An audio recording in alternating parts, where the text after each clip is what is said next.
যুদ্ধের তৎপরতা কয়েক গুণ বাড়িয়ে হোয়াইট হাউসে এই মুহূর্তে বসেছেন খোদ ডোনাল্ড ট্রাম্প এবং তার উপদেষ্টা মণ্ডলী। বিবিসির যে নিউজ, সেই নিউজ অনুযায়ী যেটা শোনা যাচ্ছে, যতটুকু আমরা বুঝতে পারছি, তাতে আমরা এর আগেও বলেছিলাম আপনাদের ইরানের উপরে হামলা শুধু সময়ের অপেক্ষা। সময় তারা একদমই বেশি দিতে চাইছে না, কেননা সময় ইরানকে অনেক বেশি দেওয়া হয়ে গেছে। এই রকম সময় আমেরিকা তথা ইউরোপিয়ান কান্ট্রি, ন্যাটোভুক্ত দেশগুলো কোনো দেশকে এত বেশি সময় দেয় না। আপনারা দেখেছেন সদ্য মাদুরোকে যেভাবে স্ট্র্যাটেজিক কায়দায় গোটা দেশের সমস্ত কিছু অচল করে দিয়ে ভেনিজুয়েলা থেকে প্রেসিডেন্ট মাদুরোকে তুলে নিয়ে এসেছে আমেরিকার মাটিতে এবং বন্দি করে রেখেছে। প্রিয় দর্শক, আজকে হোয়াইট হাউসে যেভাবে গুরুত্বপূর্ণ আলোচনা চলছে, তাতে বোঝাই যাচ্ছে কূটনৈতিক টেবিলে যদি ফয়সলা না হয় তাহলে ইরানের ভাগ্যাকাশে যুদ্ধ অবধারিত। আর এই যুদ্ধ যদি সংগঠিত হয় তাহলে কি কি পরিস্থিতি হবে, আগের যে 12 দিনের যুদ্ধ হয়েছিল 2025 সালে, সেই যুদ্ধে কোন দেশের কতটুকু ক্ষতি হয়েছে, এই নিয়ে বিস্তারিত আলোচনা করব এই এপিসোডে। তার আগে আপনাদের বলে রাখি, যারা আমার চ্যানেলটিকে সাবস্ক্রাইব করেছেন তাদেরকে অসংখ্য ধন্যবাদ। যারা এখনও পর্যন্ত সাবস্ক্রাইব করেননি তাদেরকে বলবো, প্লিজ আমার ভিডিও যদি ভালো লাগে তাহলে সাবস্ক্রাইব করে পাশে থাকবেন, একটি লাইক কমেন্ট শেয়ার করে আরও বন্ধুদের মাঝে ছড়িয়ে দিতে ভুলবেন না। তাহলে চলুন আলোচনায়। প্রিয় দর্শক, হোয়াইট হাউসের শেষ বার্তা অনুযায়ী আলোচনা শেষ প্রান্তে চলছে এবং এই আলোচনায় আছে উপস্থিত স্বয়ং ডোনাল্ড ট্রাম্প নিজে, আছে মার্কো রুবিও। এই আলোচনা সেরেই মার্কো রুবিও চলে যাবেন ইসরায়েলের প্রেসিডেন্টের সঙ্গে সাক্ষাৎ এবং সেখানে আলোচনা করতে। অতএব এই মুহূর্তে যে আলোচনা চলছে সেটা যে বিশাল গুরুত্বপূর্ণ সেটা বোঝাই যাচ্ছে। অন্যদিকে শুধুমাত্র যে ইরান বসে আছে এমনটিও নয়, ইরান চীন রাশিয়ার সহযোগিতায় যেভাবে হরমুজ প্রণালীতে তারা সামরিক রণতরীর যে মহড়া চালাচ্ছে সেটা অব্যাহত রেখেছে।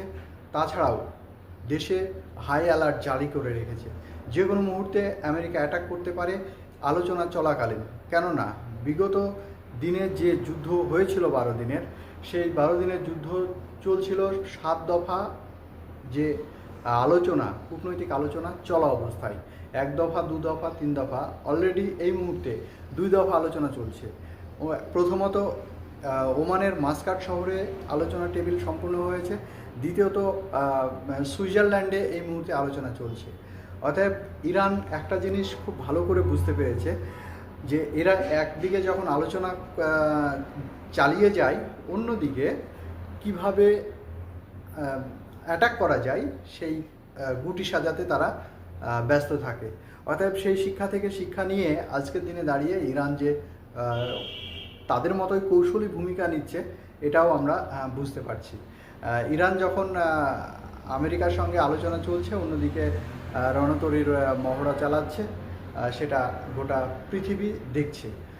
ইচ্ছামতো হরমুজ প্রণালীকে বন্ধ করে রাখছে, ইচ্ছামতো খুলছে, অর্থাৎ গোটা পৃথিবীকে জানান দিচ্ছে হরমুজ প্রণালী আমাদেরই দখলে।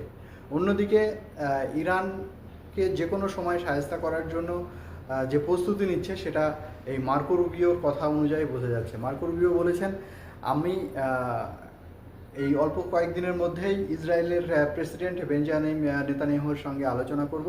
অর্থাৎ বোঝাই যাচ্ছে বেঞ্জামিন নেতানিয়াহু বলছেন বারবার যে ইরানকে এই মুহূর্তে ছেড়ে দেওয়া যাবে না, ইরানকে শেষ শপথ শেখাতে হবে, তবেই ইরান বুঝতে পারবে। বিগত দিনে যে সমস্ত ক্ষতিগুলো হয়েছিল সেইগুলোর সম্পর্কে আপনাদের সামনে একটু তুলে ধরার চেষ্টা করছি।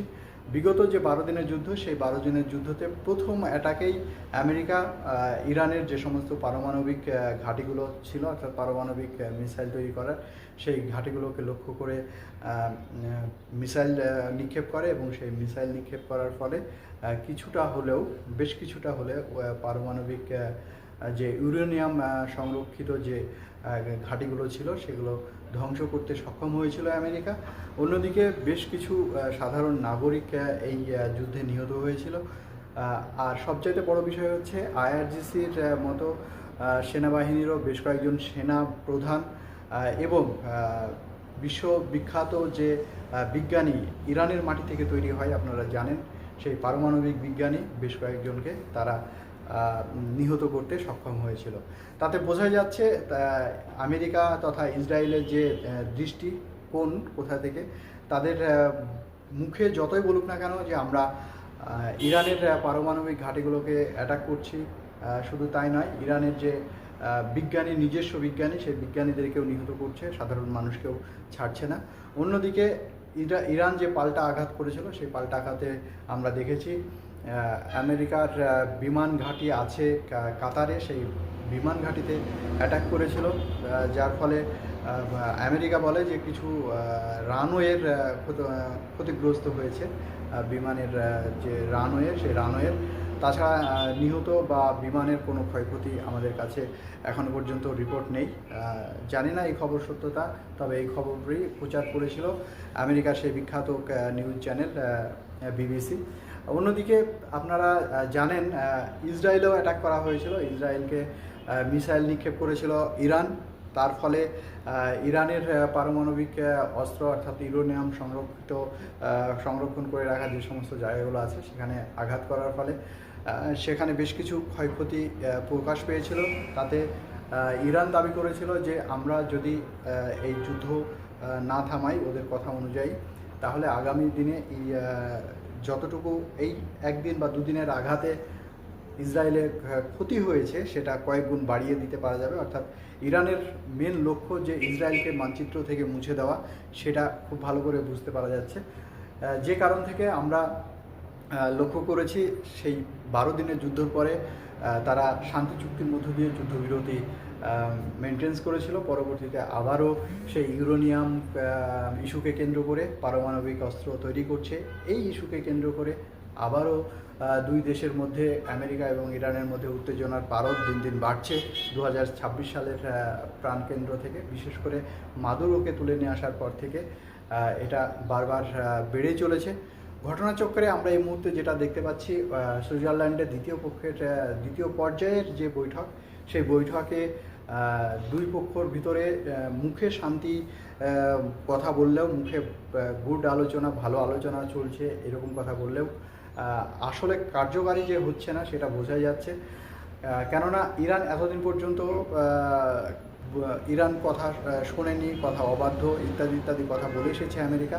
কিন্তু ইরান আজকের দিনে বলছে যে তোমরা এতদিন পর্যন্ত ইউরেনিয়াম যেগুলো আমাদের দেশে মজুদ আছে রাশিয়ার কাছে জমা রাখার কথা বলছো, তবে আমরা এই মুহূর্তে যেটা বলতে চাইছি যে আমরা কোনো প্রকারে ইউরেনিয়াম জমা রাশিয়ার কাছে বা চীনের কাছে রাখবো কি রাখবো না, সেটা অবশ্যই শেষ কথা হবে এটা। কিন্তু প্রথমে যেটা করতে হবে, এতদিন পর্যন্ত যতগুলো স্যাংশন লাগানো আছে, প্রায় আপনারা জানেন প্রায় 10,000-এর উপরে স্যাংশন লাগানো আছে, সেই স্যাংশন সমস্ত তুলতে হবে। ন্যাটো তথা ইউরোপিয়ান কান্ট্রিগুলোর যে সমস্ত স্যাংশনগুলো আছে, ইউনাইটেড কিংডম অর্থাৎ আপনারা জানেন যে ইউনাইটেড কিংডমের পক্ষ থেকেও প্রায় 1200 থেকে 1300 স্যাংশন লাগানো আছে, সমস্ত স্যাংশন তুলে দেওয়ার জন্য অনুরোধ করেছে। পক্ষান্তরে একদিকে যখন অনুরোধ চলছে, আবেদন চলছে, অন্যদিকে যে তারাও গুটি সাজাচ্ছে সেটা বোঝাই যাচ্ছে।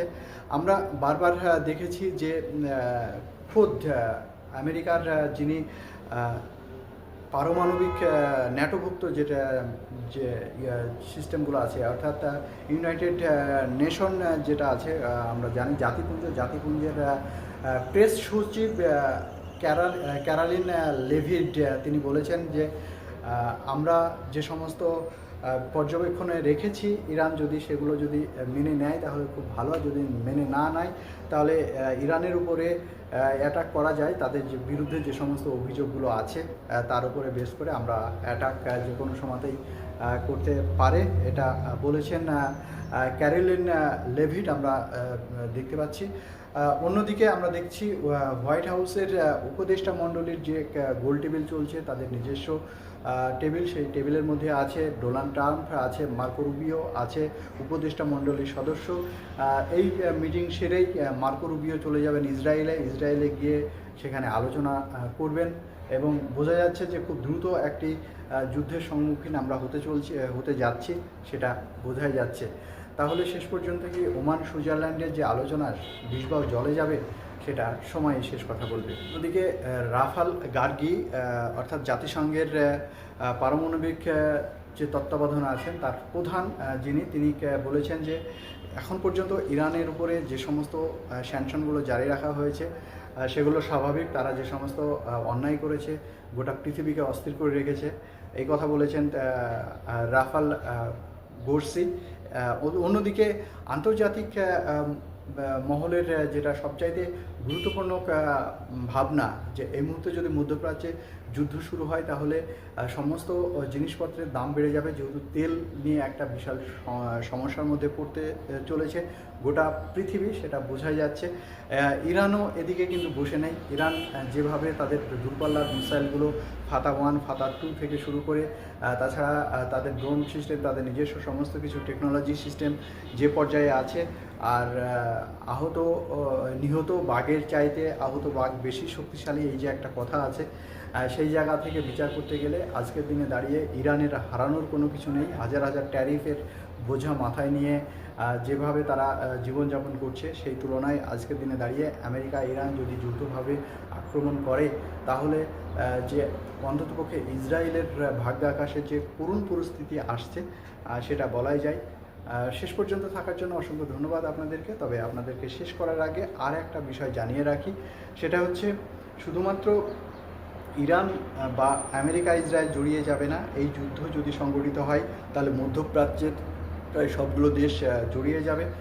তাছাড়া আপনারা জানেন যেগুলো নিজস্ব শক্তি, হিজবুল্লাহ বা এই ধরনের তালেবানি শক্তি বা এই ধরনের যে সমস্ত বিশ্বে বা ইউনাইটেড নেশন, জাতিপুঞ্জ যাদেরকে জঙ্গি সংগঠন বলে তকমা লাগিয়ে দেন, তারা কিন্তু অলরেডি বলে দিয়েছেন যে একবার যদি ইরানের উপরে আক্রমণ করে আমেরিকা বা ইসরায়েল, তাহলে আমরা সর্বাত্মকভাবে সহযোগিতা করব এবং আমরা নিজে সশরীরে সেই যুদ্ধে অংশগ্রহণ করব।